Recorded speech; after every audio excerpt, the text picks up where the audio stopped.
Good afternoon, everyone, and welcome to the Introductory Seminar on National Business Excellence Awards 2026.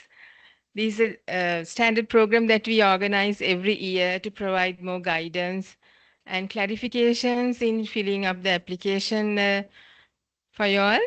So for the benefit of all the participants, the potential applicants, we have invited our panel of judges as well as representatives from the technical panel.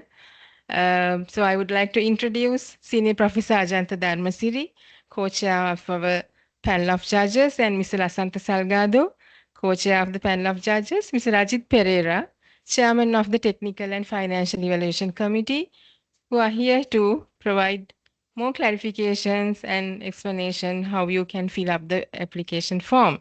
Further, Mr. Padmasiri Gunawardena and Ms. Nishani Pereira also has joined with us from the technical panel, and few more technical panel members have joined online as well. So when it comes to your questions, we are opening the floor for you all to direct these questions to the panel. So we'll begin with the introduction. As you all are aware that we have already communicated the application process through the NBEA brochure. If there are anyone who has come new to this flow today, I'll just try to take you through the flow that we have aligned here. So we have launched the NBEA Awards 2026 on 14th of January, and the online applications are open, have been open from 15th Jan onwards. So submissions are accepted till 10th of March.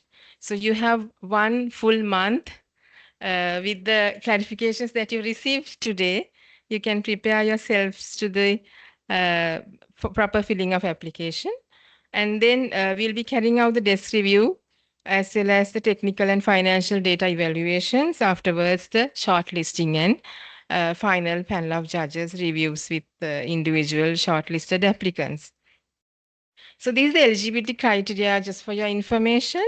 We have provided all this information in the brochure as well, but we felt that we need to get some understanding. So we have kept this award scheme open from micro, small, medium, large, and to extra large categories. And they have to be in operation for a minimum of 3 years period as a registered company. And divisions, units, registered factories, etc. for organizations, unless they are legal entities by themselves, are not eligible. So anything has to be a registered legal entity. An overall award gold winner of the previous year is not entitled to apply for 3 years, succeeding 3 years period. These are the category of applicants and how you can define your category. The classification shows here. When it comes to extra large, you have three categories that you can categorize your size of the company. So we go by the full-time number of employees and then total capital employed and annual revenue. You can see how we have defined it from extra large to micro. So there's a condition saying the category of applicants will be determined by considering all of the above criteria: number of employees, capital employed, and revenue. If one of the criteria falls into a higher category, the category will apply to the applicant. Only one category should be indicated in the application. So when it comes to the Q&A session, if you have any clarifications regarding this, please direct your questions to the panel.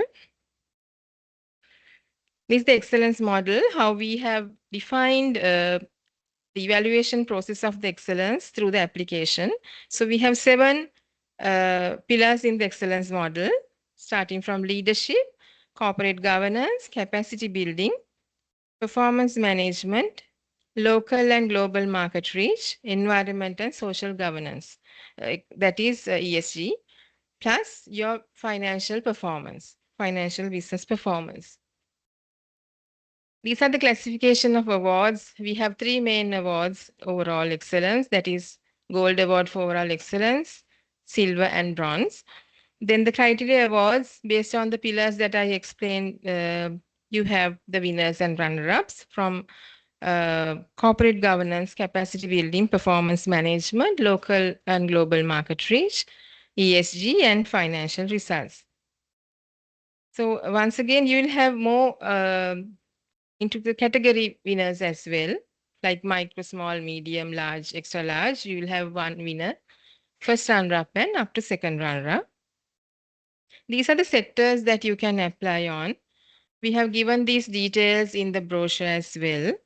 So, starting from agriculture to manufacturing services, you will have various sectors defined here. And anything other than this comes under other services or other category, which you can verify through our team as well from the National Chamber.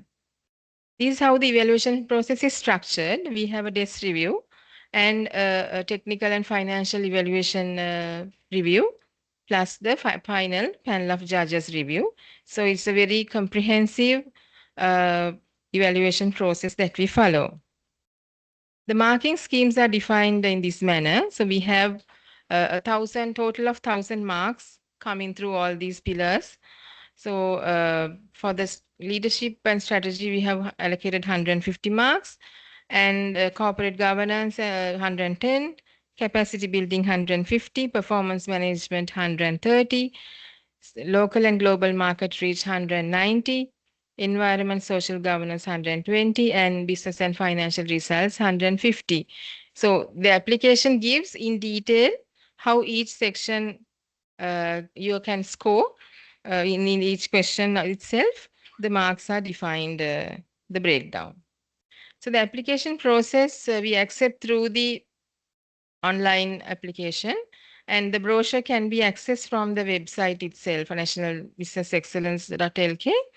The link is there, and submission process also through the same platform. You can submit before 5 p.m. on 10th of March. And all questions in the application have to be completed, and application consists of 3 parts. That is part A, part B, and part C. So the first section, part A, it defines how about your organization, the information, general information. So you have to provide that part in detail. And then when it comes to the affirmation, you have to get a statement, provide a statement from your highest ranking official explaining why the organization should be recognized as an excellent entity.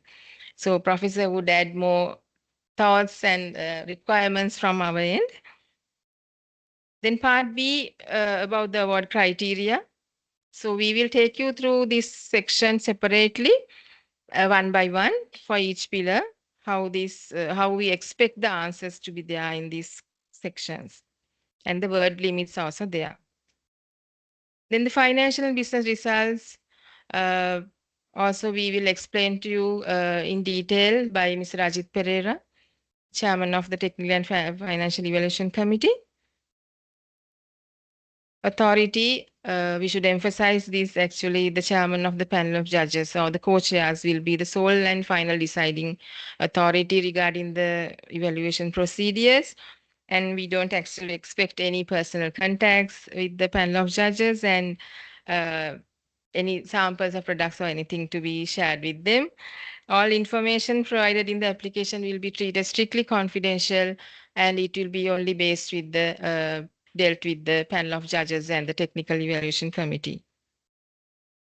So information desk, you may be already aware about the details of our team. Hansi, Dilrukshi, Udula, and Netmi, they are here to help you all anytime, any clarifications in your application process. So I would like to take you through the application process. Do you have any questions in terms of what I explained right now? You can direct your questions to the panel.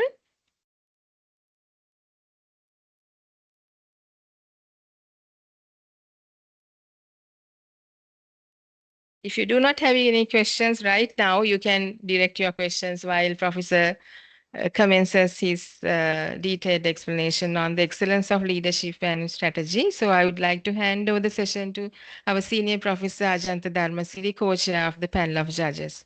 Thank you, sir.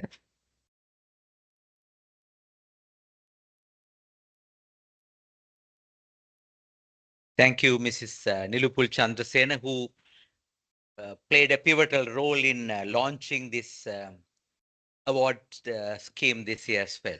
So my friends at the head table, my friends in front of the head table, good afternoon.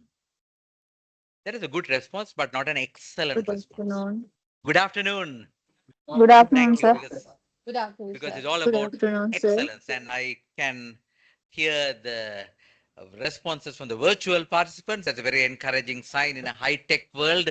We have physical participants as well as virtual participants. I hope you are still awake, alert, and alive.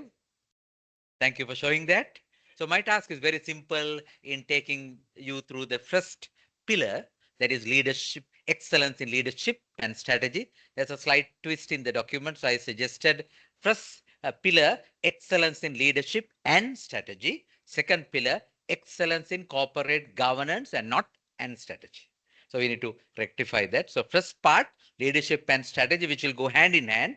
Second pillar, straight away, excellence in corporate governance. So we dealing the strategy from there. Strategy is part of leadership.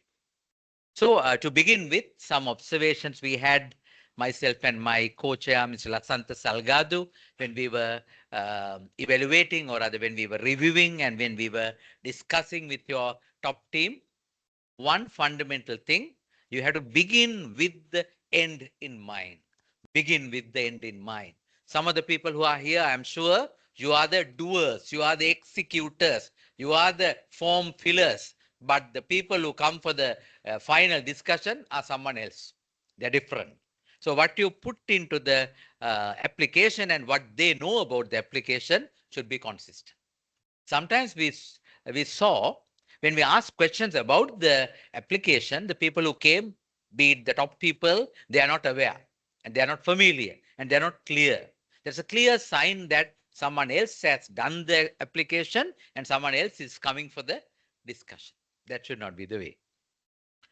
So make sure that whoever comes for the final review discussion are very much aware of what is there in your report. That is extremely important. Second thing is, as I mentioned at the inauguration function as well, don't be descriptive, but be evidence-based. So when we ask about environmental, societal governance, don't try to say ESG is very important to us, ESG is very relevant to us, ESG is very vital to us, ESG means blah, blah, blah, blah, blah, typical ChatGPT. So what we want to know is that what you have done, how you have connected this. So what is your speciality?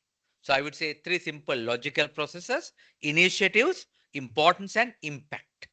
So what are the initiatives in that line? So why it is important to you in linking with the vision, mission, and values, so purpose, and finally impact it created. So impact can be connected to the annexures based on the results, based on the value enhancement, based on the additional outcome that you got. So make sure that in your mind, initiatives, importance, and impact. So three logical steps. Uh, sorry, because we uh, need to see the critical thinking in the whole approach, not just being descriptive in writing for the sake of writing. And again, we have insisted the National Chamber, and they've done that. There's a word count limit. You can't write the way you want. You have to economize, optimize the given word count, like a visa document. So when you submit online, you can't exceed, say, if it is 250 words, that's it. No additional word is permitted. So that is for you to be precise, concise, right to the point, write what is essential. So write what is critical and the priority on top, and then supporting with the rest. So when you write, also keep that in mind. Don't write just fancy jargon. So what is essential, what is relevant, what is needed should be there in that limited space given. And even the annexures are limited. Don't add all the annexures or the family photograph of your CEO and then all sort of things unless that is relevant to your business. Something essential to your point, to support your point, justify your point, add the annexures accordingly. So I'm sure that those simple things would be applicable and useful. And again, the person who signs the declaration form, the highest executive officer in your organization, why you need excellence, why you deserve excellence award. That person should be very much thorough with what is there in the report. And don't get the signature of your CEO where someone else has done and the CEO says, "Okkom harida," and sign. That's not going to work. The person who is coming for the review panel, we have seen many a time, are not familiar with what is there in the report. So this time, I hope and expect that should be rectified. So make sure that the gap can be minimized this time, hopefully. So with that broader perspectives, let me move into the first pillar, excellence in leadership and strategy. So you get 150 marks for this particular segment out of 1,000. So you have vision, mission, and values, or the purpose. So the mission and vision can be replaced by a purpose, but the values still remain. So either vision, mission, values, VMV, or purpose and values. And how it is communicated. So 1.1.1, describe your organization's VMV or purpose, and how it is communicated to employees. So again, it is not just stating. So what are the initiatives you have taken to communicate? Say every desktop computer, the background has some statement.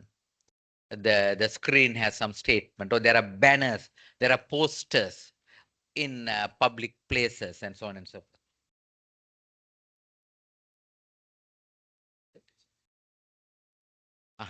With a pen, right? Thank you. Okay. So and then um, explain how you demonstrate that employees have understood and internalized the vision, mission, values, or purpose. So in other words, so again, the initiatives, importance, and impact. So how you have ensure that people understand, people are aware. So for example, in one place where I was heading, where we gave a small plastic card with vision, mission, and values printed in both Sinhala and English. So that was given to everyone. So for them to refer, for them to keep, and for them to always be familiar. So like that, what are the initiatives that you took? And 1.1.3 describe how VMV or purpose are implemented and practiced in daily operations. For example, when you have a daily production meeting, daily op meeting, do you talk about them? Do you connect it to them? So those could be initiatives. And again, honestly, if you are not doing anything, please say so, because you will lose 4 marks, but you gain authenticity, and you gain appreciation for your integrity, isn't it? Rather than uh, putting something rubbish. Then 1.2, strategy. Describe the methodology used to formulate the company strategy, including how employees are involved in the process and how leadership provides direction and oversight. So that's a fairly comprehensive question.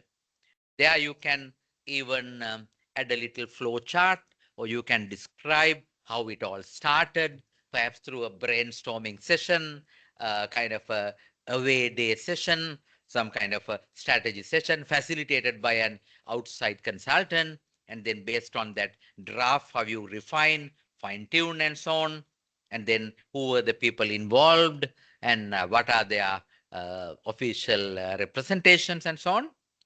And then how leadership provides direction and oversight. So what is the role of the chief executive officer, or the managing director, or the chairperson, or someone who is at the helm? So how that person involved in the whole process, and how that person guided the rest to take it through as a comprehensive plan, well being executed. So that's what is important.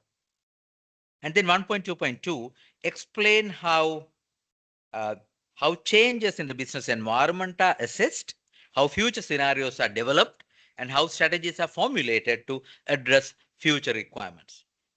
So there, it is all about, again, it's very straightforward. You need to look at your particular business scenario. If you are, for example, if you're in plantation, so what are the critical issues that the plantation sector encounter these days? So today, they have launched the new wages scheme, which is an additional expense for the plantation organizations, and then partly compensated by the government, but how that complexity can be managed, and so on and so forth.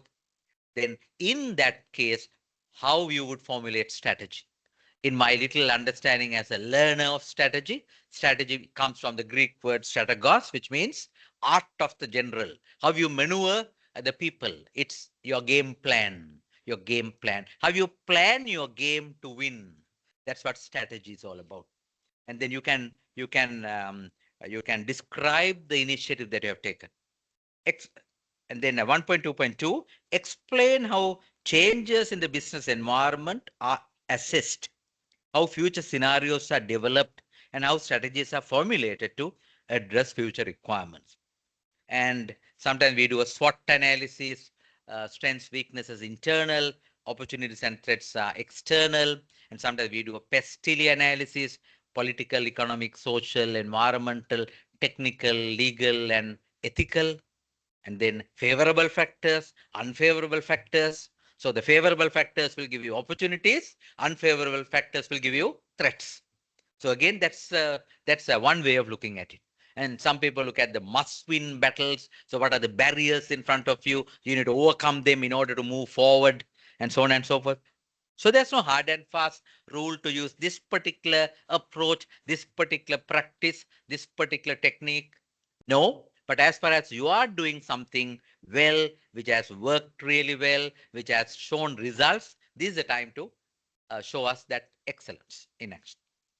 And 1.2.3, describe how the implementation of the strategy is monitored and evaluated, including the frequency of reviews and the manner in which corrective actions are identified and executed. And remember, some questions are given 10 marks.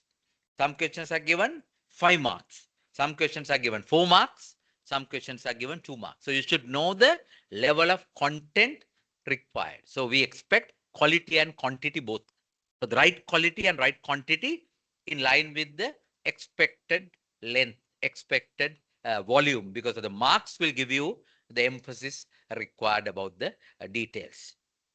So 1.2.3, for example, will earn you 10 marks. So then you have to write more, and you write in more detail and write it more evidence-based. And remember, initiative, impact, and importance. Particularly the evaluation of strategy, the execution, it can be through a balanced scorecard, BSC, where financial, customer, process, and people perspectives are evaluated, or it could be any other way of like a milestone plan, plan versus actual. It can be many, many other tools as well. So you need to document what you are doing well in the whole spirit of excellence. And then 1.3, now we are moving further, how the organization's overall and specific performance is reviewed by the top management. 1.3.1, the whole, so the 2 sections will earn you 15 marks. Describe the existence and effectiveness of regular management meetings, departmental reviews, and similar structured review mechanisms. So we need evidence. We need to know what is happening, in what frequency, and who are getting involved. What, who, and when. You need to give us authentic details for us to be convinced. That's the whole idea. And then 1.3.2, describe the existence and use of visual performance management systems. I can easily observe Mr. Sunil Vijay Singha's term, obey our room.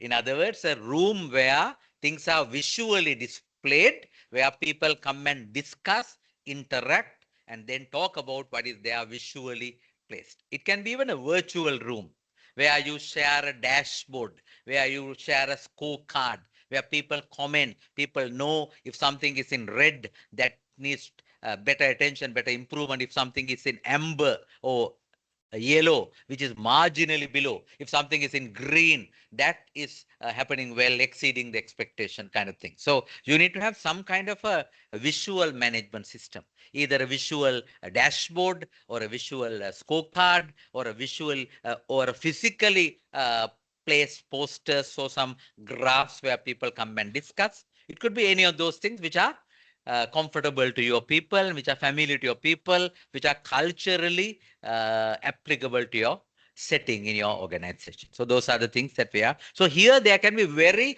creative initiatives.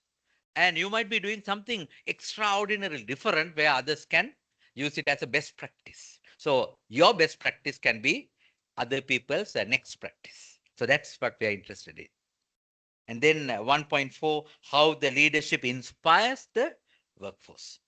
So as a learner in leadership, I always say leadership is all about inspiring, influencing, and initiating.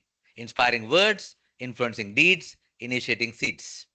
So you get 25 marks for this segment. 1.4.1, describe how leadership inspires and motivates the workforce to understand, embrace, and strive for organizational excellence. So in my view, how you lead from the front. When you lead from the front, they all get inspired and they get empowered and they are energized to do what is expected. So how you do as a leader, how it is happening in your organization from the top management. You need to give us initiatives, importance, and impact. And then 1.5, again, that it's a fairly serious question because the entire 25 marks are bundled to that. Entire 25 marks. So you need to have a fairly detailed elaboration on that. Fairly detailed elaboration. And it gives you a scope to describe, or I would say, kind of connect to the initiative that I have taken and then go into a little more details. And then we are moving into 1.5, how the organization leadership actively promotes harmonious industrial relations. So it is not necessarily only with the unions, primarily with the unions, but if you say we don't have unions, it doesn't matter.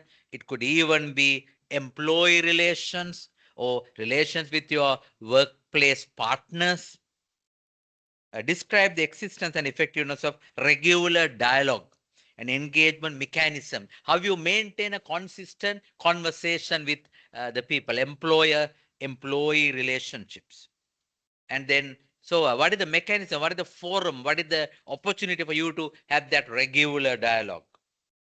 Trade unions, consultative committees, you might have JCCs, joint consultative committees, where they represent the workforce and they come and meet the management and they bring their positive and negative aspects as well.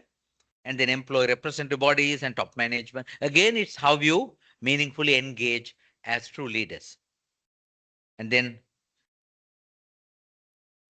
1.6.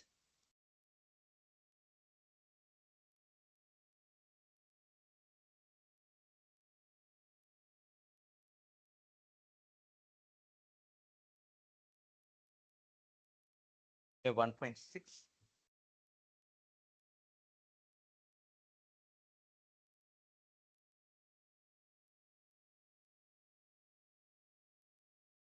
1.6. Okay, 1.6.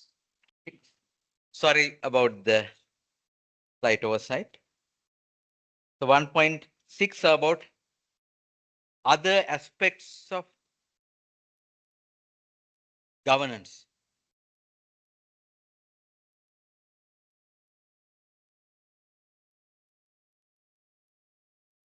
1.6 is about governance. Have we omitted that because the governance is taken separately? So 1.6 will not be applicable because governance is second pillar. So we'll straight move to 1.7. How are the organization strategy was adapted to be resilient during and after the economic crisis? This is very, very pertinent. How you responded and how you resiliently responded to the COVID era and post-COVID turbulence. So we use the term new normal because the normalcy restored after COVID was not really the old normal. It was still new. There were some new features. And that will be very interesting to proudly showcase your resilient story. That will be a very good opportunity for you to show that how you genuinely survived and resiliently responded to the challenges. And 1.7.2, explain how your organization has managed the impact of external and uncontrollable factors, including government policy changes, wage and tax increases, where things are beyond your control. So you are sailing, you can't adjust the wind. You can only adjust your sail in your ship. So like that, what were the things that were beyond your control where you had to adjust yourself, adapt yourself? So in any industry, any business sector, we believe there are uncontrollable factors. So when Houthi rebels attack the ships sailing through a Red Sea, you had to change the shipping route, and that added to the expenses, and that added to the product cost because you have longer shipping time, longer logistical expenses, and so on and so forth. And 1.7.3 describe how your organization has generated foreign exchange to the country, foreign exchange savings through operations, exports, or substitution or imports. If it is there, please state. If it is not there, it's all right. Some might have it, some might not have it. And it might be even you might not even think indirect. Say, for example, my institution, we offered MBA program to Dubai, Doha, Muscat, Oman, Kuwait City, Kuwait, Manama, Bahrain, and Dhaka, Bangladesh. So we brought foreign revenue through US dollars we charged from those Sri Lankan expatriates working there. So it's an indirect way of earning foreign exchange to the country. So like that, you might have direct way of earning if you are a direct exporter, or there might be other indirect way of earning. If it is there, please state that and you earn marks. So this is like a menu card. Certain marks you will get, certain marks you will not get. So don't try to artificially create a scenario to get marks. And 1.7.4 explain how relevant costs have been managed or minimized in order to mitigate foreign exchange pressures arising from import dependence or cost of import. So some will be applicable, some it might not be applicable. So if it is applicable, write something relevant, pertinent, and meaningful. If it is not applicable, you can straight put N dot A dot. That's all right. N dot A dot. Because out of 1,000 marks, there are many other opportunities to get more marks. Rather than just saying what you are not doing, be truthful and stating only what you are genuinely doing. So that's it about first pillar. Any questions, any clarifications, any issues? I hope whole thing is not a question. Are you convinced that you can do a good job? And remember, we want say a clear, sorry, there's Yeah, all are clear. all are clear. Okay. So clarity is important. So you write in a convincing manner. That's important. And crisp manner. Don't write too many jargon, too many details. And remember, this is read by a neutral technical panel. So some of the jargons that you use in your organization, we might not know. Some jargon. So avoid some jargons and make it more reader friendly in one way or the other. I hope I have done the justice for level 1. So I wish you all the very best and all the success and ending up as excellent performers. Thank you very much. Thank you very much, Professor Ajanta. So I think you all got very good, clear explanation about how you can fill up each question. We are moving into the next section, that is corporate governance, where you have total of 110 marks. So Dr. Trevor Mendes is online. He's willing to give you more understanding of how you need to fill up this question. So I'll take you through the questions, and if you one by one, if you have any clarifications, please feel free to ask questions at that moment itself, because Professor Tero has an important matter to attend. So we have a very short span of time. So the first question is all about the governance structure and how the board evaluates itself. Dr. Trevor, are we audible to you? Yes, yes. I can see the points 2.1, 2.1.1. Yes. I can see. Yeah. But I must tell you, under this section, I hope that all can hear me. under this Yes, we can. section, we focus about the corporate governance, which is an emerging uh, arena. And here specifically, you have to mention how the board directs the company, not how the board manages the company. So providing the direction is corporate governance for the company. So you have to keep that in mind, especially when you are filling this, the strategic direction, all other directions for the company. Yeah, you can proceed, Nirupur. Yes, when it comes to the first question, do you have any clarifications where you need to ask from Dr. Trevor? Please feel free to ask rather than we going one by one each question here. It is about composition of the board of directors, include a mixed relevant professionals comprising different levels of expertise in their given spheres, experience and age distribution. Are you all clear with this? What is expected as the answer?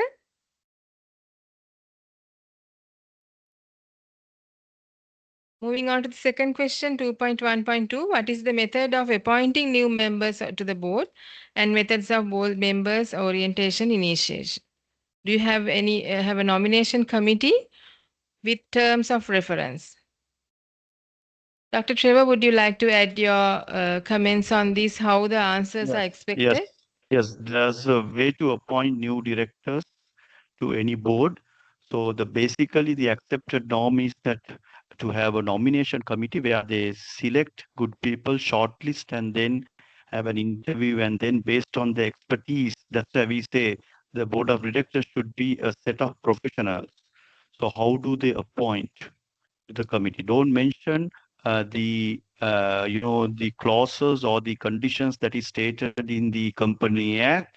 You have to here mention how do you appoint, how does your company appoint new directors to your company. So that should be the way. Also, as Professor Ajanta correctly stated, the the allocated marks for each subsection should correspond with your volume of writing. As an example, if it is now 2.1.4, 14 marks, you have to elaborate a bit compared to 2.1.3, which has 8 marks. So the volume of write-up and the whatever the information that you provide, impact that you provide should correspond with the marks allocated for that subsection. Thank you. You can proceed, Nirupul. Thank you, Doctor. So the next question is about, do you have independent directors other than family members, board members, or management personnel of the holding company or subsidiaries? What type of training is provided to board members? I think with the past experience we had in the evaluations, the committee had been telling us there's a confusion about these independent directors. Dr. Trevor, would you like to explain this? Yeah. Actually, for listed companies, I don't think that it's going to be an issue, especially for private limited liability companies where there are only few directors. You have to specifically mention how many independent directors are there in the company who can make independent decisions. So that has to be properly stated. Then only we know, though it's a uh, private limited liability company, the composition is good and the independent directors are there up to 50% or whatever. So we can see the composition and then we can make a judgment accordingly. Thank you, Doctor. Then 2.1.4 is about regulator of board meetings and comprehensive discussions on performance and strategy. At least 4 board meetings per year is expected. Provide the number of board meetings held. And then do you have an annual review of board's own performance and the evaluation of the CEO? So we are expecting answers to all these questions as per the marks allocated. Do you have a board audit committee with at least quarterly meetings? Indicate the number of audit committee meetings held for the year under review. If you are not clear with these questions, please feel free to clarify from Dr. Trevor. Availability of other board Yeah, subcommittees. you have to Yes, Dilipul, you have to know, especially for the audit committee and all, which are comparatively important.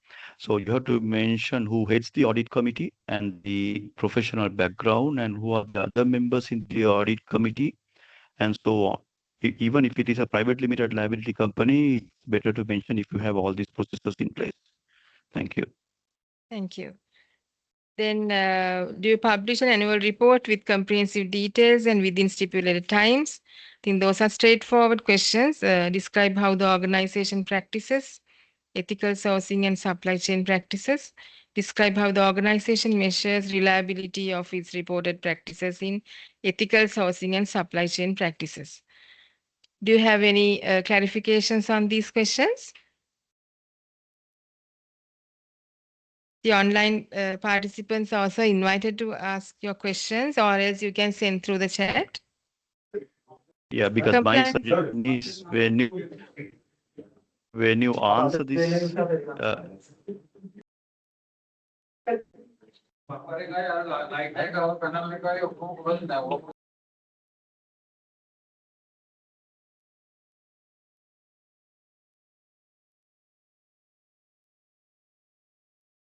Dr. Trevor, there's a question to explain the supply chain practices of services. yes, my suggestion is that any organization can consider the entire value chain upstream of the value chain where you get the sourcing suppliers or how do you design your services, the service equipment or whatever you get, then the internal operations, and then how do you deliver them towards the customer, the downstream. So all, you have to consider, or now if it is really speaking, all three sections, the entire value chain should be according to the governance and as well as the ethical practices and so on. So you can mention all these things, though it's a service organization. Uh, Comparatively, for manufacturing organizations, it's easy. They can mention, but for service organizations also, they can mention. As an example, if it is a finance company, how do you get the deposits? Do you have the proper know your customer processes? Do you adhere to proper anti-money laundering act and other accepted norms? Even if you're looking for liquidity issues, if you're facing liquidity issues, you just take the deposits, or have you refused anything or so on. So these are some of the examples I'm just quoting. This will vary from company to company, but even in the service sector, you can follow all these things if you consider the entire value chain. Thank you. Thank you. I hope that you're clarified. We were discussing about compliance and statutory and regulatory requirements. So this is where you have to split your answers, whether if you are a listed company or others. Do you have any specific questions on this area? If you are a listed company, you have to provide answers, and then the marks are allocated in the manner it is shown in the application.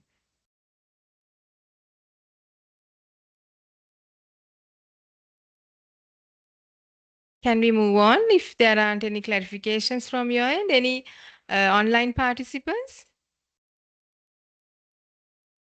I have a small suggestion for this section, Nilupul. If Yeah. your company uh, adheres to not only the mandatory compliance of the SEC or central bank or CSC, but if your company goes beyond the mandatory compliance and adhering to some of the voluntary compliances as well, indicate them. Definitely you deserve a little bit of more marks because you are going to the second stage of the ethical triangle. So definitely your company deserves. So if you have put certain good practices going beyond the mandatory compliances into voluntary compliances, please mention them. Definitely your company deserves little more marks. Thank you. So And that on the means same time, ISO accreditation compliance also we can mention under here, right? that comes under quality management, isn't it? Dr. Trevor, were you able to follow the question? They're asking whether ISO compliance management also comes under here, beyond the regulatory requirements. Do we have another standard called quality requirements? Yes, there is a section where you have to mention. Yeah. So then you can mention that under quality. Yeah. Yes. And about the policies, guidelines, and other measures taken against corruption. I think these also have to be written clearly. We have observed in the past that most of the time, these areas are kept not applicable by the applicants. That's where you will lose your marks when you haven't given a proper answer. What are the practices that you really have in your organization? So please do not skip any of the questions in the application without giving your comments, whether it's appropriate or not. But your answer should be there without saying not applicable. You should give some indication why you can't provide an answer to that. Also, I would like to add that this is like we are focusing on National Business Excellence Award. So the best in the country, basically at national level. So sometimes the winner is determined between 1 or 2 marks. So leaving some space without, properly replying or responding might lead to, lose few marks and you might lose the winner position as well. Rajit, would you like to add your comments into the 2.2.3, where it talks about Sri Lanka Accounting and Auditing Standards Monitoring Board?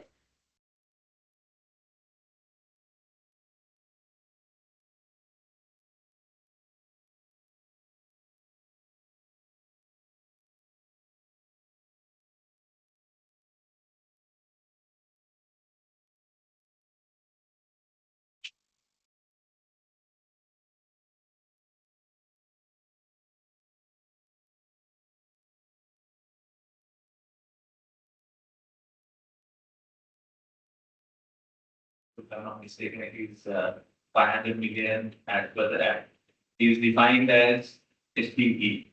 So that's question is asking whether you are qualified to that. Yeah, I hope it is clarified.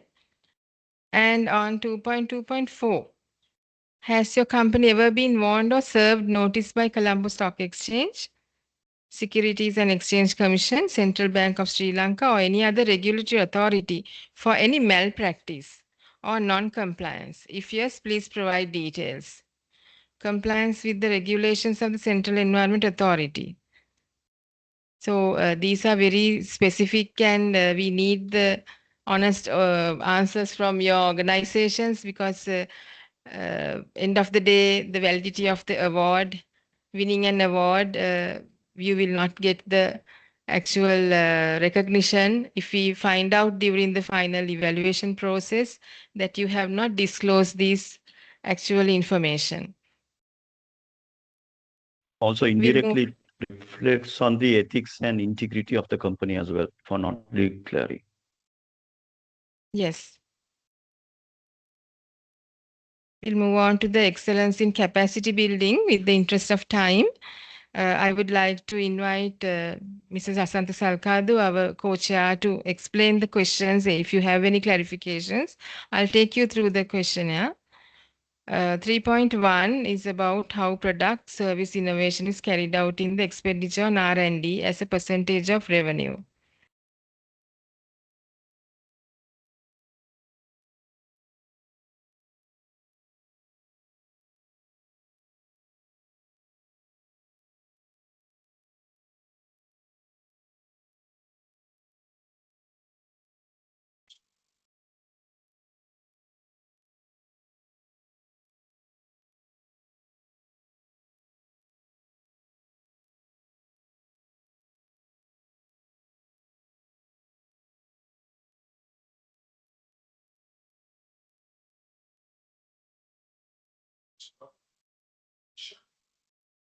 Established drivers, but from totally different areas.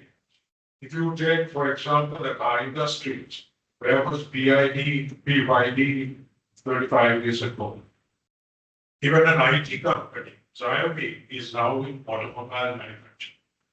So you need to be able to envisage what is going to be your competition?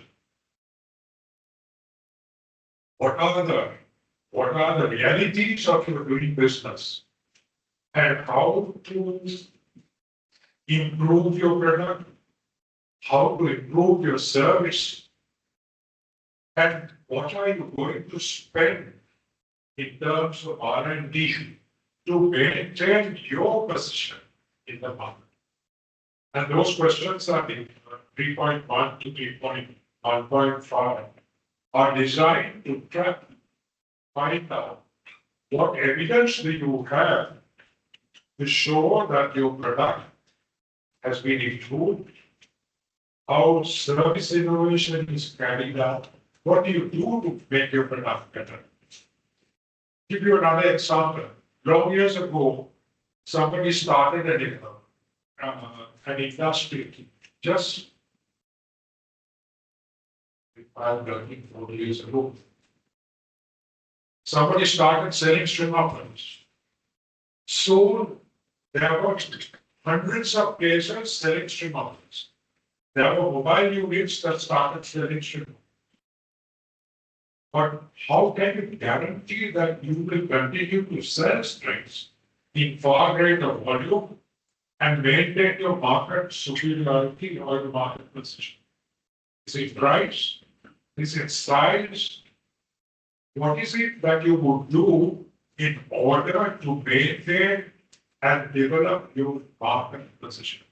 That is what we are looking at 3.1. So you need to provide evidence. There is no point in saying, yes, we have improved our product. Yes, we have innovated. How have you innovated? What are your new products? How are you going to maintain your position in the market? That is what we are looking at. Then 3.2 asks you to describe the new investments made to either improve existing processes, develop new products, or to expand capacity. There might be things you need to do in order to get into the market. There are the things you do in order to continue in the business. But how do you channel your investment to improve your process? How can it be more efficient? I saw a video recently on TikTok that the Chinese are now making biryani by automatic processing. Have the Indians and the Pakistanis thought about what? It was an amazing video that I saw, totally automated. Now that is what we are looking for. Not that you need to have total automation, but you need to be 2 or 3 steps ahead of your competitors in terms of investment to guarantee your position and your continuance in the future. That is what we are looking at. Then, how processes have been improved. Your processes need to be improved. You can't stay put. There will be efficiencies that you need to bring into your processes in order to stay ahead, in order to be competitive, in order to make profit. All this time I did mention profit, but profit is pointless. You're not in business for fun. You're not in social service. Right? You're in business. Overnight it's profit.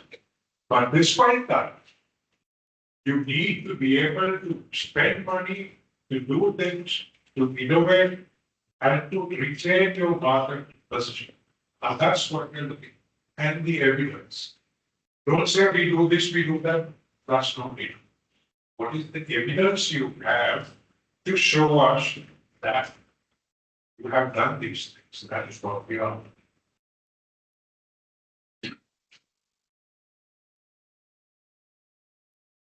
Three point 4. Describe how people in the organization are developed, upskilled, and motivated and participate positively in the affairs of the organization.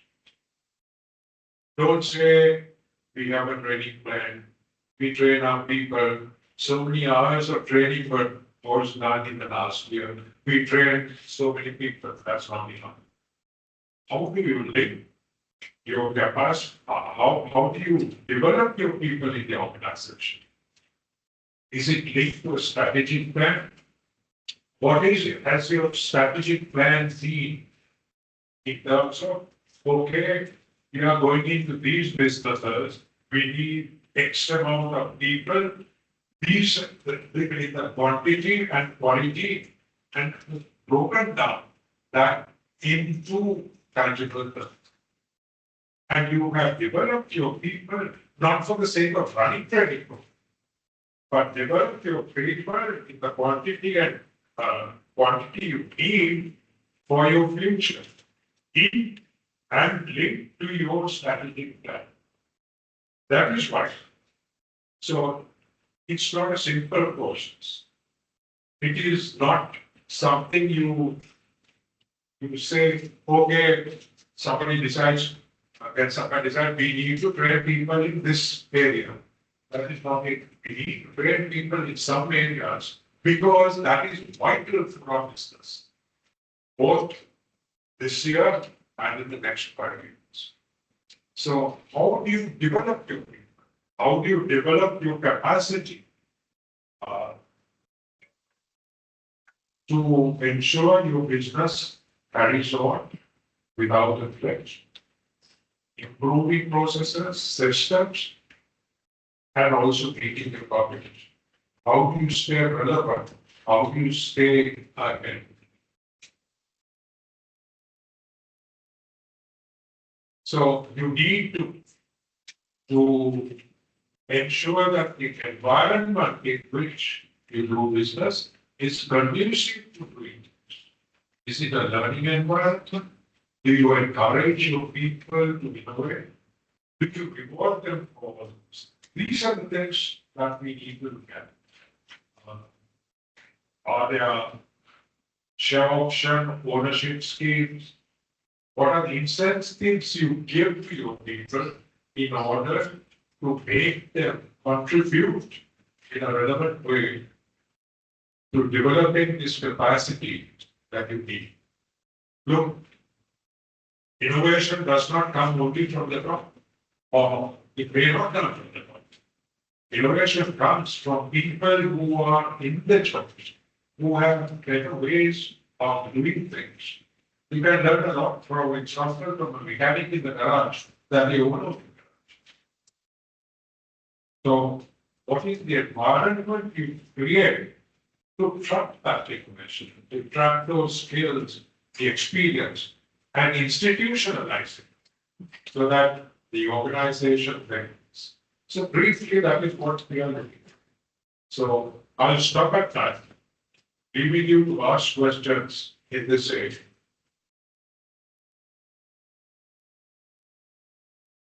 Are there any questions that you would like to once again clarify from Mrs. Salgado?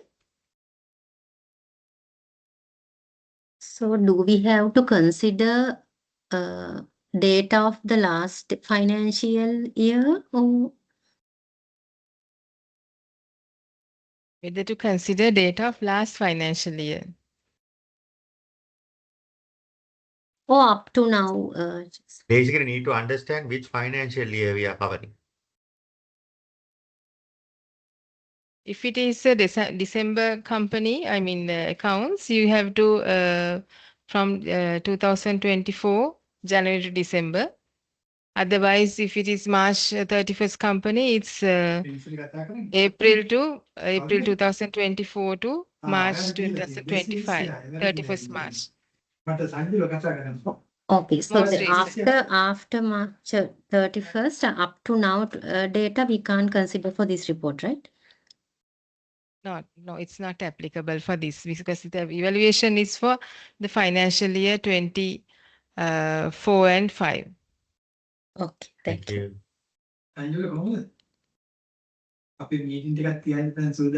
improvements? Yes, you can cite saying this is in progress. You can give some examples where you can validate during the final evaluation. by the panel of judges, you can explain all that in point form. Maybe move on to the next section on ESG. Is Dr. Trevor online?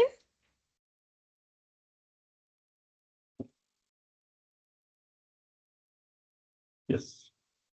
Dr. Trevor, would you like to bring in some understanding about what we really expect in this section before we go into the details of each question? If you can give us a Yes. summary. Yes, I'll give a very brief introduction. As I said, even for corporate governance, ESG is much, a newer area or emerging area, and all companies have to pay attention towards ESG. ESG stands for environmental, social, and governance practices. How companies, whether they are listed or non-listed, pay attention for these three dimensions in the contemporary world. Because the irony is that most of the companies pay undue attention only for profits, which is the economic sustainability, but they don't pay attention for the ecological sustainability and the societal sustainability. So governance has also been added to this, and it comes as ESG. So companies now this ESG has two dimensions for your information: ESG reporting and ESG investments. But I don't think in Sri Lanka, being a developing country, ESG investments are happening. So stock exchange and this tech has been trying to introduce ESG at least reporting aspect for uh, top 100 market capitalized companies, listed companies, as at 31st December 2025, if I remember, and other companies from March 2026.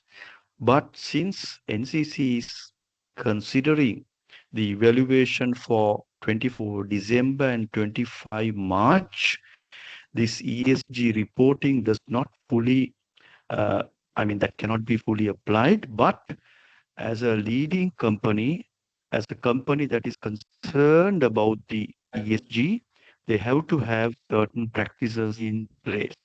Example, in their website, they have to mention about the ESG aspects, practices that the company follows, and also they have to show under strategic plan, how such noble concepts are cascaded or for, distributed down the hierarchical structure from the directors, and also if they have appointed chief sustainability officer and that type of positions in the structure, those things can be mentioned. So that is a very brief introduction about ESG, but probably for next year evaluation, this would be fully implemented, and we'll be really looking for this area as well. Thank you, Dr. Trevor. So as Dr. Trevor explained, you had to talk about the ESG strategies in your organization. That is what is expected in 6.1.1. And then with evidence, describe these strategies and activities implemented. So that whole section talks about how your implementation has taken place. Yes, sir. Also, specifically, if you have implemented anything, listed companies can do this. Mention the impact that you have created to the ecology, that is environment, and the societal impact, as well as under governance, what is the impact that you have created. So impact assessment is one of the key aspects for this area. Thank you, Dr. One important thing, we saw this last time as well. If you have a subsidiary company, sometimes they keep on describing what the parent company is doing. So then we ask the question, what is your contribution? So we don't want to hear what the parent company is doing. We want to hear what you are doing. You might be aligned to the parent company, but your initiatives are what will make you exit. So this is very clearly stated. If you have a subsidiary company, please ensure that the ESG activity described pertains to your company and not to the parent. That's very important. Thank you, Professor Ajahn.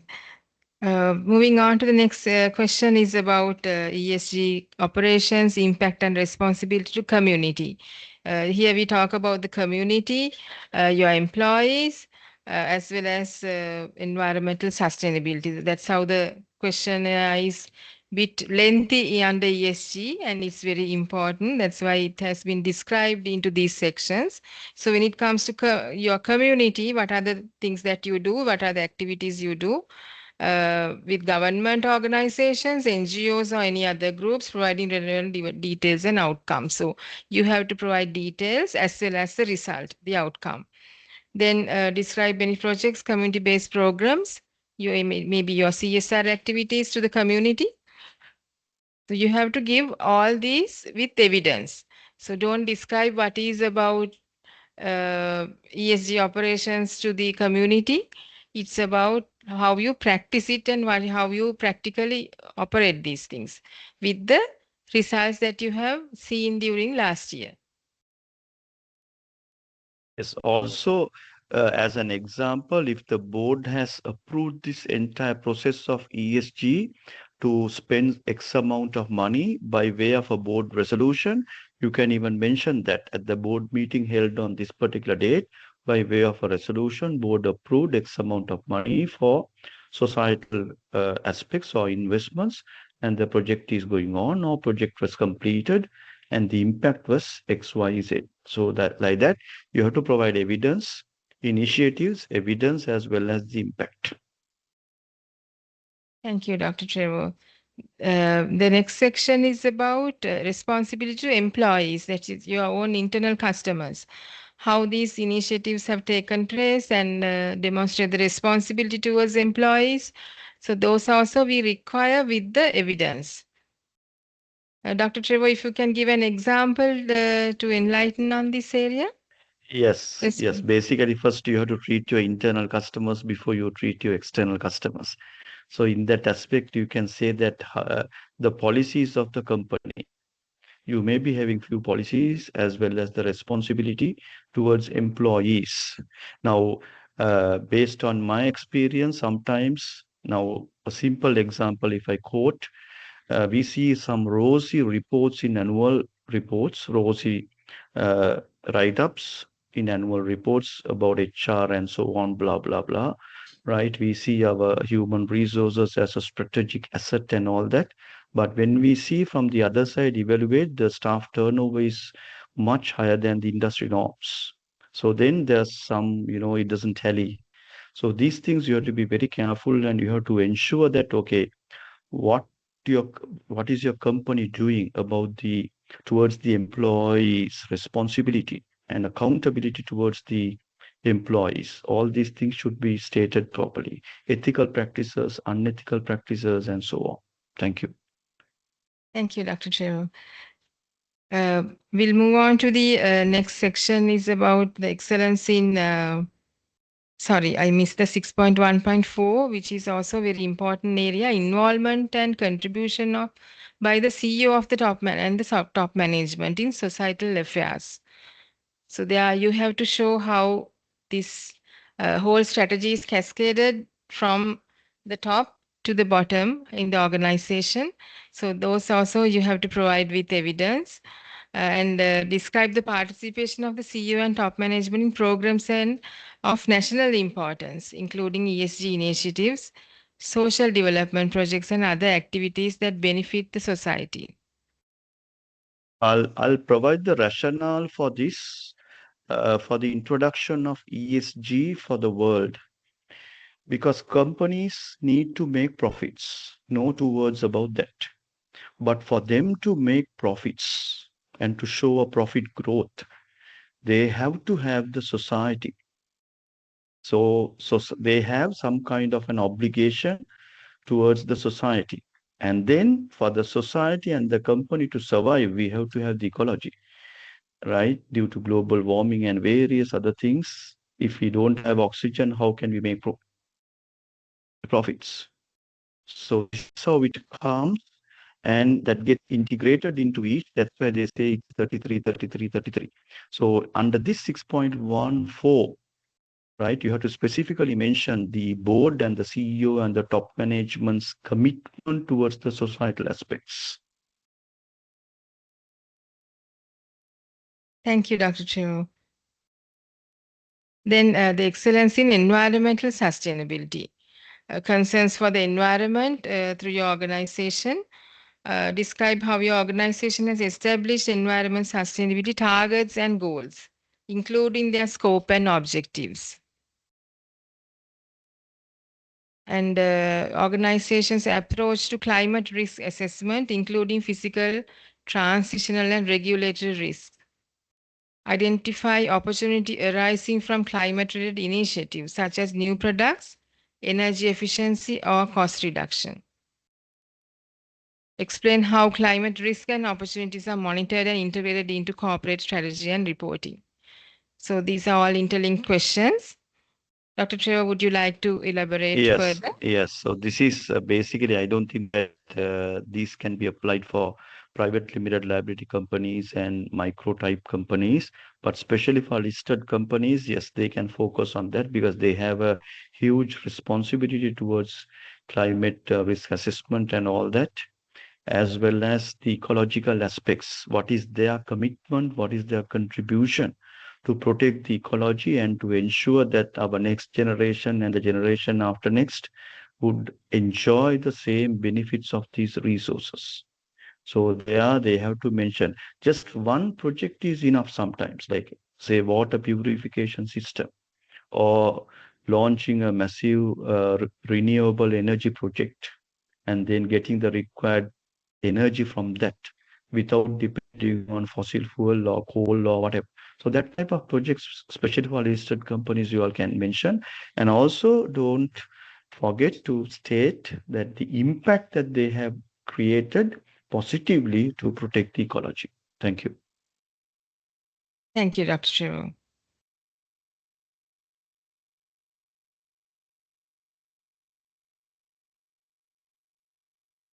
We can move on to the next section.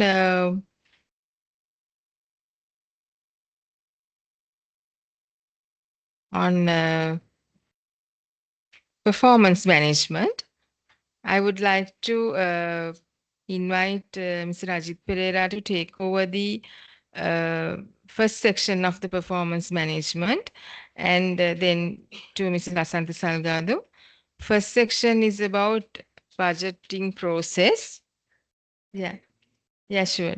To clarify something with regard to the first pillar, we did not have the 1.6 in the slide, but then I realized, having gone through, it is not really governance but leadership. It's the subheading is little misleading. 1.6, if you pay attention, it says 1.6 says other aspects of governance, which will earn 20 marks, which is other aspects of leadership, ownership and control, diversity, gender balance, meritocracy, prevention, corruption, and anti-competitive practices, ethical, and these are important because you earn 20 marks from this section. So even though I did not cover in detail, this is essentially part of first pillar. So it is different to the governance questions in the second pillar. So the word governance might be little overstated, but this section is extremely important. So 1.6 is there in your application. Please do fill in that section as well. Thank you, Professor. So from the performance management perspective, total of 130 mark allocation is there. So that gets triggered across your budgeting process, which is essential in terms of the company financial and performance management. So which will carry 40 marks. And that 40 marks also split into two, 20 marks relating to the budget preparation and 20 marks relating to various monitoring and control. So if you take the first budget preparatory process, I think that's where the company will have to explain what sort of a budget preparation process and a governance process is adopted by the company. whether you're preparing top-down budgets, bottom-up budgets, whether you're getting your stakeholder communications intact, and then especially when it comes to strategy, so if you really look at it from an operational excellence point of view, I think Professor spoke about that strategy. If you take, for example, the company has a strategy of new product development or operating in a new market, and that should get reflected as to how your budgetary performance management captures some of your initiatives. Like, for example, let's say just because you say you're preparing the top-down budget or bottom-up budget is not sufficient, you will have to go on to explain to your existing product portfolios and markets in what mechanism do you prepare budget. Do you use incremental budgeting? Do you use zero-based budgeting? Do you use flexible budgeting? And then for new markets, how do you prepare the new market? You can't prepare incremental budgets. You will have to go on a zero-based approach. And then how do you parameterize some of the key estimates relating to risk? You may be having foreign exchange risk, interest rate, various risks that the businesses will face. So the budgetary process has to be quite transparent and has to interlink as well in your document with other sections as to how your budget and performance management take into account those aspects of your programming strategy or in any area in your document. So the next important is your variance and monitoring control. So how does your organization in reality manage your variances, control your variances? Do you consider a standard, simple variance analysis, which is probably done at the month end and then ask for feedback, or do you use advanced variance management aspects? Probably you look at your price variances, you look at your mix and yield variances. So for example, let's say when you prepare the budget, you would have had estimates in terms of inflation and price escalation of to be, let's say, 3 to 4% inflation, right? But in reality, the last month, let's say inflation was 10%, then obviously there's price variance that comes in. So how do you maintain the monitoring and control, and it's also important, it's evidence-based. So evidence-based to the extent where sometimes the budget approval and governance process, even you may have to produce extracts of board minutes where the board is approving your budget, where the company secretary will have to issue extracts of minutes to say these budgets have been approved, these budgets have been revised, budgets were prepared on this basis, because these are some of the content that we discussed, which cannot be substantiated otherwise. And also in terms of monitoring and control, whether you are using solutions in terms of IT systems or your use and manage budgetary systems in manual MS Excel. So that information required to be disclosed clearly. So in terms of the management information, again, it's important that you disclose as to how periodic information is presented to your senior management to take decisions, to drive strategy, etc. Sometimes you may be using advanced techniques, data visualization, Power BI, or similar mechanics of creating dashboards to your leadership to take decisions. And in those dashboards, you will continuously provide feedback in terms of the status of the budgetary process, in terms of the risks and uncertainties, impacts that are coming into the overall business from a financial performance point of view. So those extracts will have to be produced to understand how this management information system is driven within your organization. So that also carries 20 marks. So like Professor Adanta as well as Ms. Sarga explained earlier, it's all driven on how you substantiate the evidences, because writing alone will not carry the weight of marks, because you will have to substantiate and prove with evidence how each of these are done at your organization. I think that's relating to the budget and performance management. I think Mr. Sarda will take through the individual performance evaluation, but I'm happy to take any questions if you have.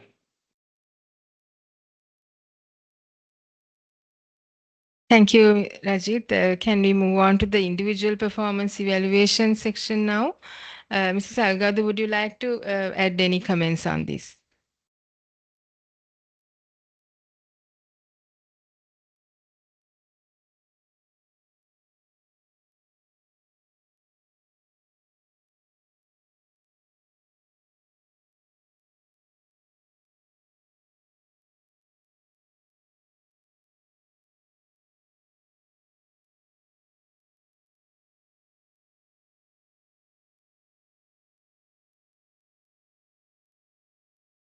of the organization, through your section, through your department, and through the company.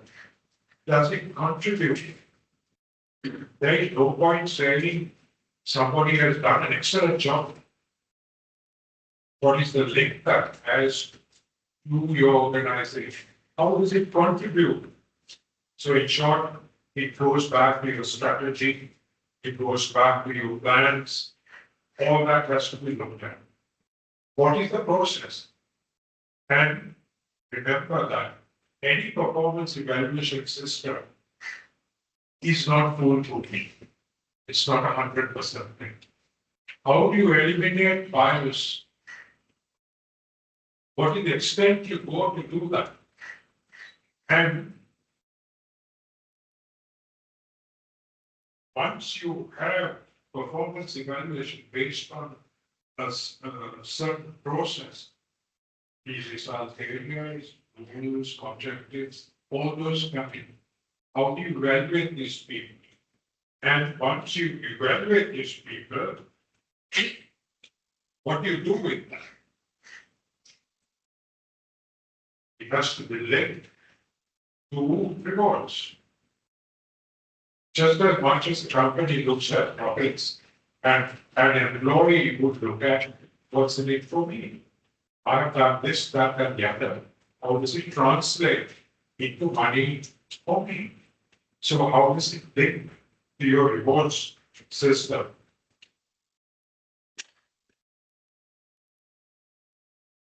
Say the reward system, it's not only salary, bonuses, whatever scheme you have to be reward employees.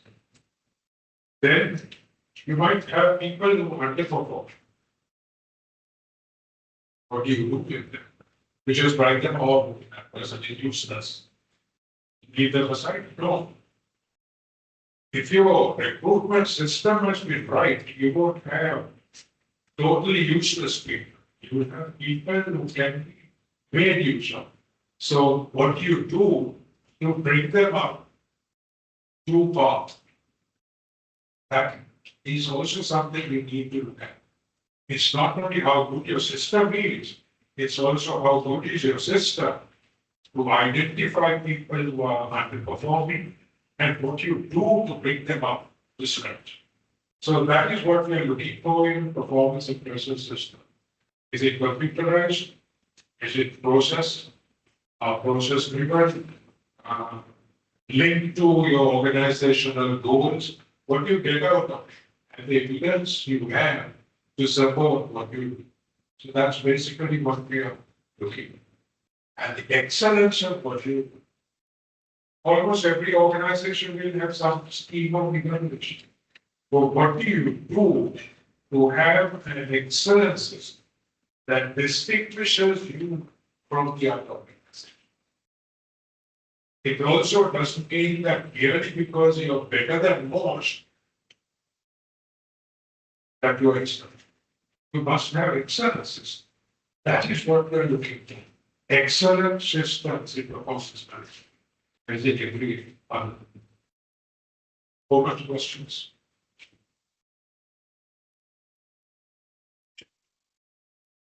Are there any questions on the performance management section? Can we move on to the next section if there aren't any questions? Thank you, Ms. Algadu. The next section is about local and global market reach. Dr. Jagat Piris is online to provide you more understanding how to provide answers to this question. Dr. Jagat? Yeah, Are we good evening. audible to you? Good evening. Good Am I evening, sir. audible? Yeah. Yes, very Yeah, clear. I would appreciate if Nilipul can go through the slides. I will explain where necessary. Yes, sure. Yeah, so this section has entire question has three sections, 5.1, 5.2, and 5.3. So it clearly gives at the beginning instructions, describe how the organization has outperformed others in getting its products and services to be accepted in the local and global market, and provide answers to either 5.1 or 5.2. if you are a local market reach company, results in terms of market performance predominantly present in the local market, exports are less than 50%, marks 140 allocated, you have to answer to this question. If your total revenue is less than 50% of export revenue, you can focus on the local market. And then when it comes to 5.2, it says that predominantly an export-oriented business with at least 50% exports. So there you can focus on the global market reach section. But 5.3 is applicable to both. So it's common to both, whether you are local market or global market company, you can write answers to 5.3. So the questions are shown on the screen, sir. If there are any clarifications, we would open to the floor if they want to any further. Before anything, I would also like to add something to what Mrs. Nilupul Chandrasen mentioned. Now, this section, this criteria gets a total of 190 marks. And if you go through the entire marking scheme, the highest marks are given to this category, 190 out of 1000 marks. So this is one of the most important criteria that you have to consider when we're completing your application. So any company which doesn't do well in this criteria is unlikely to get any main awards, because this has altogether 190 marks. So keep that in mind when you are completing the application, that there is a vital section to get high marks. And also, you have to, as Mrs. Nilupul correctly explained, you have to select on which criteria, whether you're going on the local market or on the export market. Now, to go on to the export market, 50% of your total turnover has to be in the export sector. Now, I can remember there was a company last year which mentioned, which opted to go on the local market, although they had more than 50% of their turnover in exports. So I think they got sort of disadvantaged because they selected local segment rather than the export segment. Because had they selected the export segment, they probably could have got more marks. So it's always important to identify which sector you're going to compete on, either it's on the local or export. And to compete on the export, at least 50% of your turnover has to be on exports. So that's something that I would like to elaborate on. So please make sure that you select the correct section. I would, if there's any clarifications on the questions, please do ask. I think that was a clear explanation given by Dr. Jagat Piris on how to select whether it's local or global market. And when it comes to 5.3, it talks about the processes in your organization. There you have to describe your organization, how you assess the customer satisfaction, including methods, tools, frequency, and how the feedback is used to improve product, services, and processes. So it's not only the way you are measuring, you have to show how it links with your organization when it comes to products and service improvements, the process improvements. The next is about, the question is about organization customer complaints management process. This is also very vital. Sometimes some organizations will have left this area as not applicable, thinking that they are not interacting with the customers. But when it comes to an organization, whether it's service or product, we all have customers. So it's not an area that you should neglect. Please provide answers as applicable to your organization. Then when it comes to the 5.3.3, it explains how the organization compensates customers for product defects or service breakdowns, including policies, procedures, and examples of implementation. So your after-sales service, when it comes to complaint, how you are going to compensate the customers. So you have to elaborate answers on these questions as well. Dr. Trevor, would you like to add anything else apart from what I mentioned? Sorry, Dr. Jagat Piris. Yeah, one thing on this 5.3, what we are looking at is whether the company has a customer orientation. So generally, some companies, good companies, have a culture where its culture is more oriented towards customer. They look after the interests of the customer and ensure that customer is always satisfied. So these questions are based on that. So if the particular company is customer oriented, then I think there's a lot you can write on this point on 5.3. Then also just to elaborate a little bit more on this market reach. Now, market reach is something that we look at how it may be that you are good in one particular market, but market reach means whether you have sort of, if you are local marketing, how much you have gone into the provinces, whether you have gone into areas other outside the Western province. So that is where we look at market reach, whether you have branches all over the country, or whether you have agents or distributors all over the country. So that type of situation would give you more marks. So that is something that we look at in market reach. Then also for the market share. So we would always like to see the market share of your company as against your competitors. Now, for example, we need there should be some solid evidence to back your claims. For example, there was an instance last year on a particular service sector.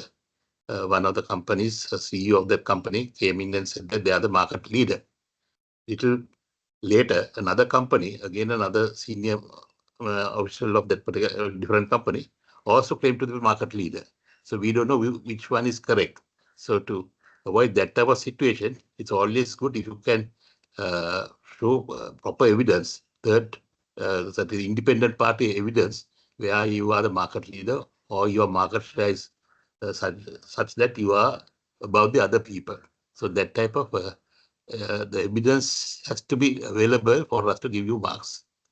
So that is also something I think you have to keep in mind. Whatever you write should be backed with proper evidence. These are the, and also if you have a brand, we tend to look at brands very favorably, because that if you have a brand, we know that the brand recognition gives you market reach. So if you have a brand that you can be proud of, please do mention about your brand and how you created the brand and how popular is the brand. Please try to write something on that. Over to you, Nilupu. Thank you, Dr. Jagat Piris. I think now with all these explanation on these pillars, we have completed all the sections except for the business and financial results. I would like to invite Mr. Rajit Pereira to take over the financial section.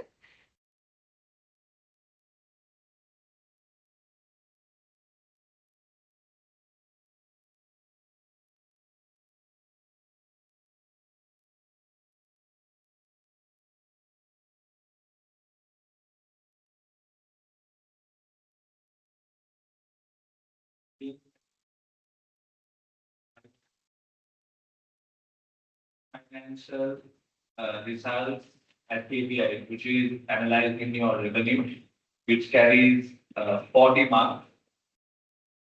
Gross profit, another 40 marks.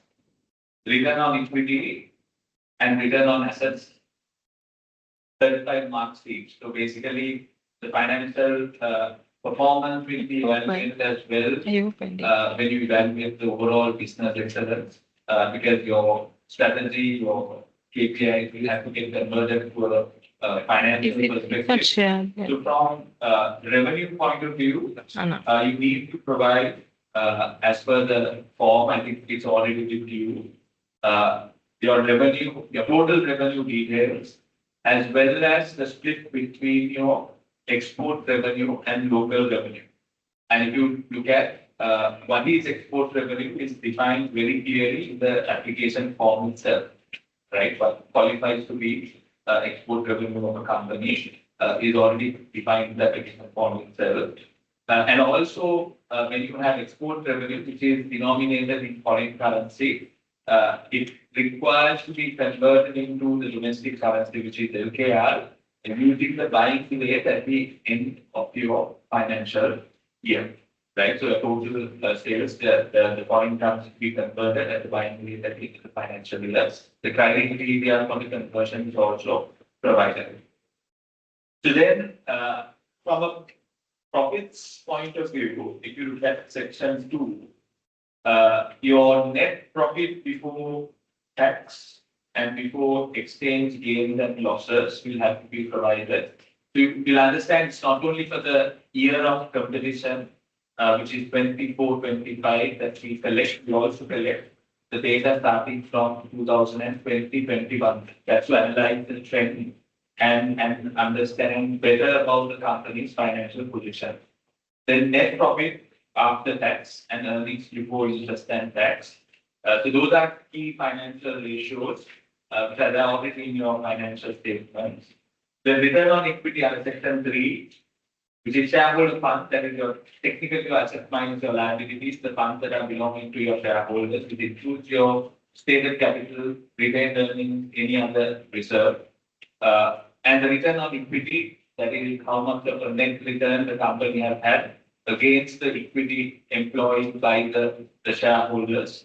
Then return on assets, again for the last 5 years. So this information leading up to point number 4, that is table 1, 2, 3, and 4, will have to be validated by your external auditors together with a special purpose audit opinion. That is, auditor will specify in deriving the accuracy of the numbers, what audit procedures that they have carried out. So that is an important aspect because some information we will not have clear visibility to. So that's why the auditor comes in and validates the reasonability and accuracy of the information.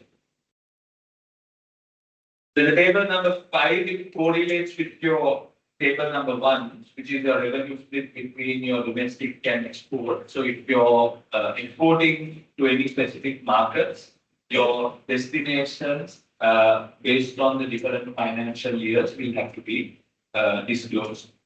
And your research and development expenditure, how much of research and development expenditure, and the total revenues that have been generated from new products and services offered by the company. So that have to be disclosed to understand the level of innovation the company is engaged with.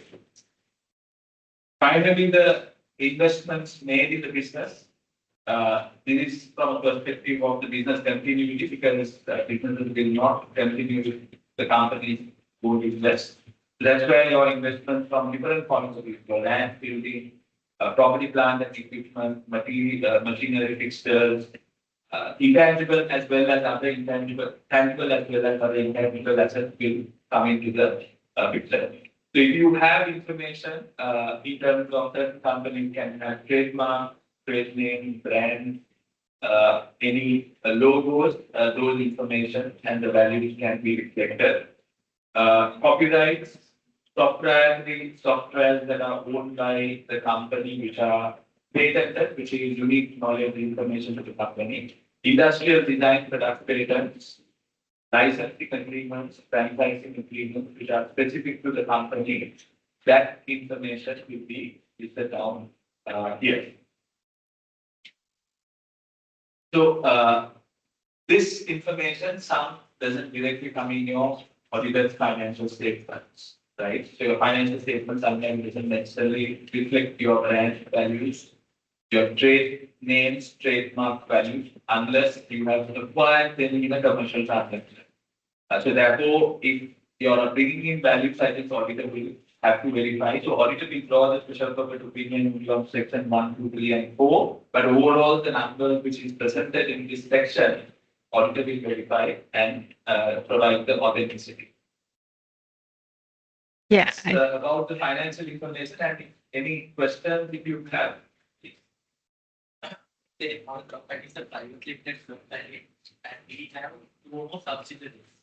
So we pick up consolidated financial statement and so we would like a with column and a company column. So which we need to fill in this section. Do we need to fill one box so company need to fill out? I get it's a company that is Applying, yes. Company.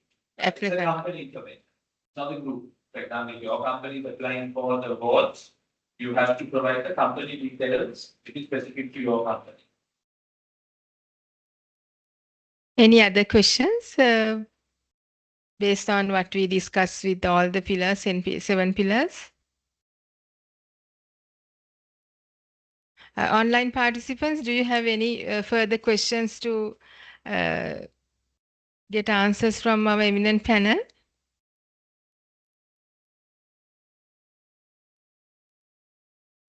If there aren't any, actually, I would like to invite Mr. Padmasiri Gunawardena, who is a very experienced technical evaluator in our panel.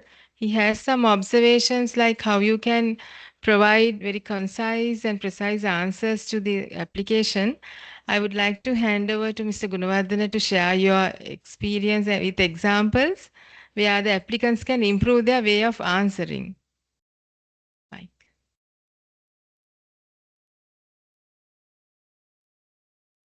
Over to you, Mr. Gunawardena. Thank you.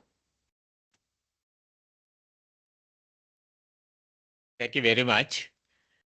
Well, one thing that I find is that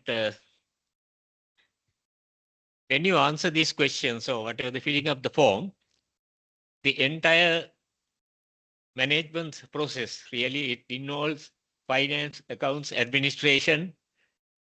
Everybody has to get together. You have to get information because I found that sometimes it has been filled by because we can see immediately whether it has been filled up by the HR management or the finance. And then certain things are omitted, say, especially your production and your marketing. All those departments will have to get involved. Then with regard to marketing, I found that you have to have a clear, 5.1 or 5.2. You get confused. You have to be very careful whether you are in catering the export. Sometimes you answer the export market and then suddenly go to the local market. So you won't get any points. And be careful in using the word NA, not applicable. Some people just put NA. We can't do anything. But when we go through the documents, we find you all have it for certain things. Okay. But here, if you give NA, we can't do anything. We can't give, even though we find that sometimes in annexes, we find the answers. And all the things have to be, as I think mentioned by Professor and Mr. Salgadu, it has to be evidence-based. And also Mr. Ranjit very clearly mentioned, because this time I believe that we are improving every year. Last year, we had a very good improvement compared to the previous year. And I hope this time it will be very important. And as mentioned, what I found is again, I think I don't want to repeat again, but the CEO's statement sometimes are contradictory. Sometimes they are just written. But I think last time also they mentioned you have to see that why your company or why your entity is excellent. That focus has to be there. Then also for the mission and vision, I found. Please get a clear understanding of mission and vision. It's not the objectives or it's not what you are doing.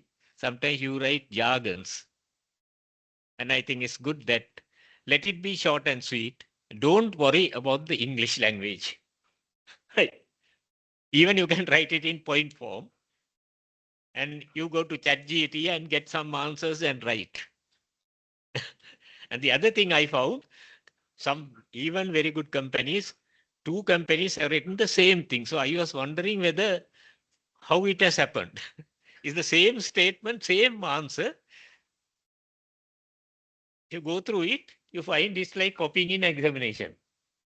So either they have got it from the AI to answer, or sometimes be careful. I am also a consultant, but I must tell you, I think you do it yourself. Don't get consultants right.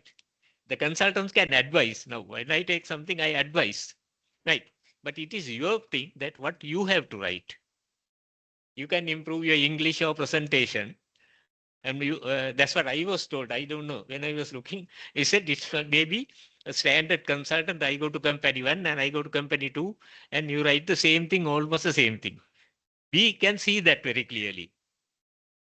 Right. If it was an exam, we would have thought that this person has copied. Right. It's like that. So please look into that and ensure even in examination, you just look at what are the higher marks, right? Say, for example, marketing where you get higher marks, maybe a point that where you get 1 mark, but concentrate on those things where you can score high. I'm not saying that mark 1 or 2 is not important, it's equally important. Okay. And also another thing that I found is you have confused the ESG and some of the welfare facilities you are going to the employees. Right. You say we provide books to school going children or something. Right. And that's earlier we had a typical trend, but so don't get confused. Be very clear with the question and then answer it properly. Don't leave it to just a junior person, or maybe that who is good in to write it and then submit it. But the managers will have to go through. I think I would advise if you would form some sort of a committee or get together so that, yeah, we get the cross-functional representation. That is important because we find sometimes it's all very biased. Sometimes, as I told you, if the HR department manager has written is totally biased and he doesn't know anything about the production, or sometimes the finance also will be on that side. But please do it that way. So that's what I have to say. And wish you all the best. And we believe that we are coming forward every year. Let us build excellence in our industry, businesses, and thank you very much. I hope there are no, most probably there will be questions. Let us go to the audience and just have a chat, informal chat, if you all are sort of hesitant to speak. And please come out because that will be very useful for all of us. So thank you very much. Okay. Thank you, Mr. Gunawardena. I think those insights would have been very helpful to everyone as an eye-opener. Even last year, Mr. Gunawardena came forward to explain these facts. It was useful as we could see some improvement in the way of answering, like without using AI. Probably you can fine-tune your answers through AI, but please stick to the points from your organization perspective, not from any other areas. So be practical and give more examples from the own setting.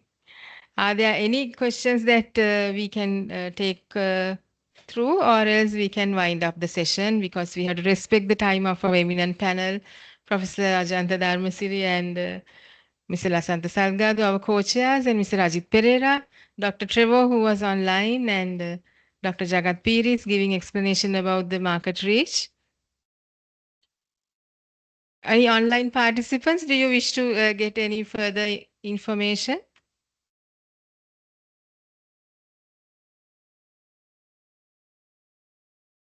You can reach out to us to the National Chamber Secretariat. The help desk is there. You can clarify. If it's anything beyond our capacity, we will refer to the panel of judges and the technical panel chairman to get their advices and provide you suitable answers. We are open for that. Thank you. We wish you all the best and have a good complete answer scripts this time submitted to the online platform. And if you have any queries in terms of submissions also, our team is there to help you. Professor Ajanta, would you like to add any closing remarks from your end?